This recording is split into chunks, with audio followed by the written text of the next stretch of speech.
Shalom, selamat pagi saudara-saudaraku yang dikasihi Tuhan. Bagaimana kabar? Luar biasa bukan? Pada pagi hari ini kita akan belajar firman-Nya sebelum kita melakukan aktivitas kita pada pagi hari ini. Kita lebih dahulu berdoa. Kiranya Roh Suci Tuhan boleh hadir dalam hati kami, menuntun kami, memberikan kepada kami kebenaran firman-Mu, sehingga kami boleh mendapatkan butir-butir kebenaran dari firman-Mu pada pagi hari ini.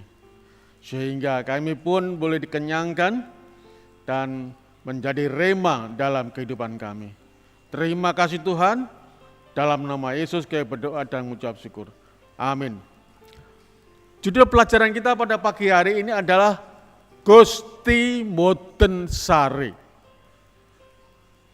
Istilah ini sangat terkenal di komunitas orang Jawa yang arti secara harafiahnya yaitu Tuhan tidak tidur.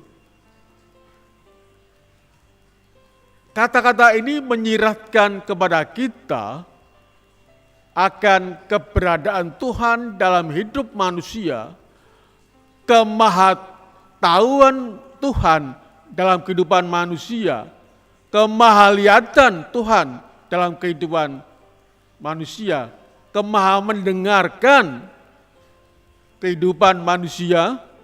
Inilah gambaran Allah Mboten Sare, Allah tidak tidur, yang menyiratkan kepada kita bahwa Allah itu adalah Allah yang maha tahu segala-galanya, apa yang diperbuat, dilakukan oleh manusia, oleh umat-umatnya. Nah, dalam ayat Ibrani pasal 4 ayat 13 dikatakan demikian. Dan tidak ada suatu makhluk pun yang tersembunyi di hadapannya. Sebab segala sesuatu telanjang dan terbuka di depan mata Dia, yang kepadanya kita akan memberikan pertanggungjawaban. Terbuka, tidak ada yang tersembunyi bagi Tuhan. Apapun yang kita lakukan, yang katakan, bahkan sebelum kita mengatakan, dan kata-kata itu masih dalam pikiran kita, Tuhan tahu. Luar biasa saudara-saudara yang kasih dalam Tuhan. Inilah bentuk kemahatauan Allah dalam kehidupan kita. Pertanyaannya sekarang adalah, kalau Allah itu maha tahu, bagaimana ketika kita ini mengalami pencobaan, mengalami penderitaan? Kok Tuhan cuek saja? Ini yang kadang-kadang menjadi problema dalam kehidupan kita. Benarkah demikian? Saudara-saudara yang terkasih dalam Tuhan, salah satu kelemahan-kelemahan kita dalam menghadapi pencobaan adalah kita ini sering lupa untuk berserah kepada Tuhan. Kita lupa untuk sumende kepada Tuhan.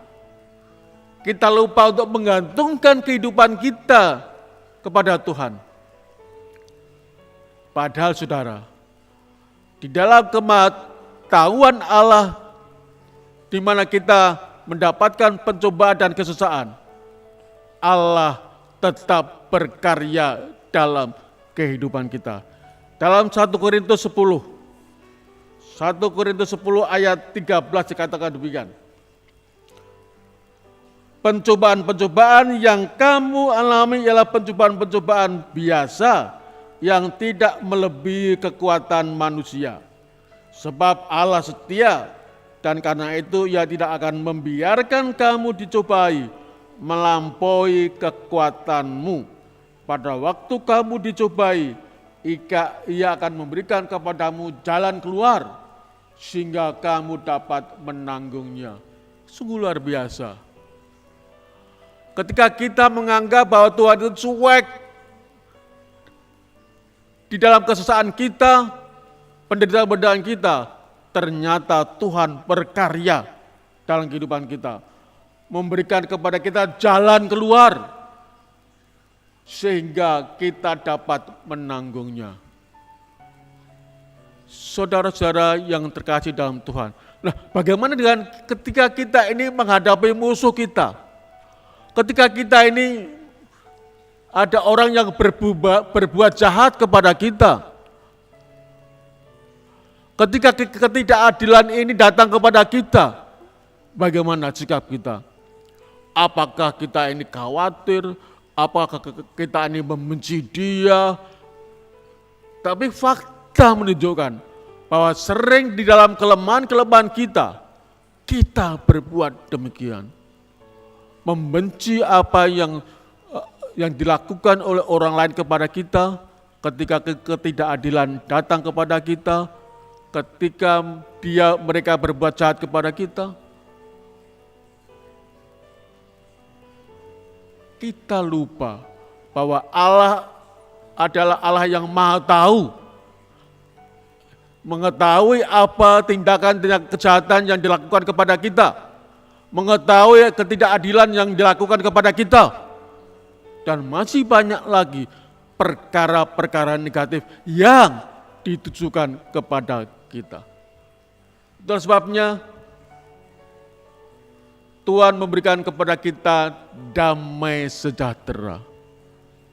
Hilangkan itu kebencian, hilangkan itu pembalasan, hilangkan itu kemarahan, kegeraman. Di dalam Filipi pasal 4 ayatnya yang ke-7 dikatakan demikian. Damai sejahtera Allah yang melampaui segala akal akan memelihara hati dan pikiranmu dalam Kristus Yesus. Sungguh luar biasa. Damai sejahtera yang melebihi, yang melampaui segala akal manusia. Akal manusia menyatakan benci dibalas dengan benci. Kemarahan dibalas dengan kemarahan. Itu adalah akal manusia.